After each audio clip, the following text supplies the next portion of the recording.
débrief du week-end. Ce week-end, j'étais en marché pendant 2 jours, samedi et dimanche. Comment ça s'est passé? Débrief maintenant. Samedi, il n'y a pas les mêmes visiteurs que le dimanche. Mais ça s'est très bien passé, je te rassure, pour samedi. Il y a eu quand même pas mal de monde. D'ailleurs, je tiens à dire l'organisation comme ça. Juste un petit reproche, mais je le dirai à la fin de la vidéo. Je sais ce que vous vous posez comme question. Est-ce que j'ai fait beaucoup de ventes? Eh bien, samedi ou dimanche d'ailleurs, c'était à la hauteur du nombre de visiteurs. Tout simplement. Alors, pour samedi, mon top 3 était les tumblers en première position, en deuxième position, mes fameux gants fluffy et en troisième position, les gants démaquillants. Deuxième jour de marché, dimanche, le top 3, mes tumblers, toujours en première position. D'ailleurs, le samedi, j'ai eu 2 personnalisations à faire pour le dimanche. Donc, je répète, première position, les tumblers.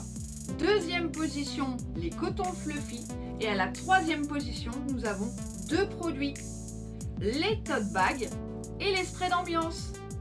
L'ambiance de ce marché, très agréable. Les visiteurs étaient hyper agréables aussi, très gentils. J'ai adoré discuter avec de potentiels clients. D'ailleurs, il y en a beaucoup qui ont pris ma carte de visite pour pouvoir faire leur cadeau de Noël. L'ambiance entre les exposants était aussi parfaite. D'ailleurs, j'ai rencontré des nouveaux exposants et je pense qu'on va être amené à se revoir. Rien que pour leurs produits parce que j'ai fait 2-3 petites courses par-ci par-là. À la base, je devais exposer dehors. Heureusement pour moi, ils m'ont trouvé une petite place à l'intérieur et j'ai pu apprécier ces 2 jours de marché. Est-ce qu'il y avait des exposants qui faisaient la même chose que moi? Au niveau de la sublimation, non. Au niveau de la couture, oui, on était plusieurs exposants avec nos univers à chacun et à chacune. Le samedi, il me semble qu'on était 3 et le dimanche, on était 6. 3 à l'extérieur et 3 à l'intérieur. Mais c'est pas grave, j'apprécie la concurrence, ça me donne un petit challenge supplémentaire. Et ce petit challenge, c'est de faire plus que ma voisine. Est-ce que j'ai réussi? Je sais pas. Avant de clôturer la vidéo, je vais te dire le petit point négatif de l'organisation. L'organisation parfaite, du moins presque parfaite.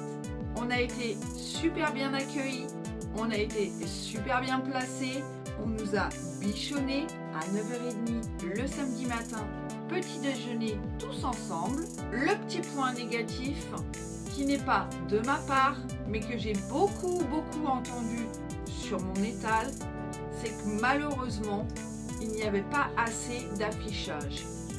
Et oui, quand on arrivait dans la commune d'Épervans, il y avait un énorme panneau d'affichage.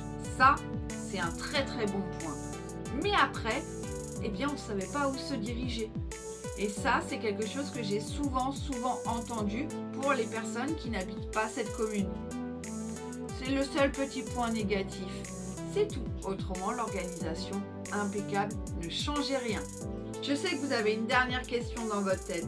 Est-ce que j'y retournerai l'année prochaine? Mais avec grand plaisir. D'ailleurs, je l'ai dit à Sandra, la maman de Théo qui organisait ce marché, que si l'année prochaine elle en réorganise un, ça sera avec grand plaisir que je viendrai et que j'offrirai encore un lot pour la tombola. Voilà, petit débrief terminé.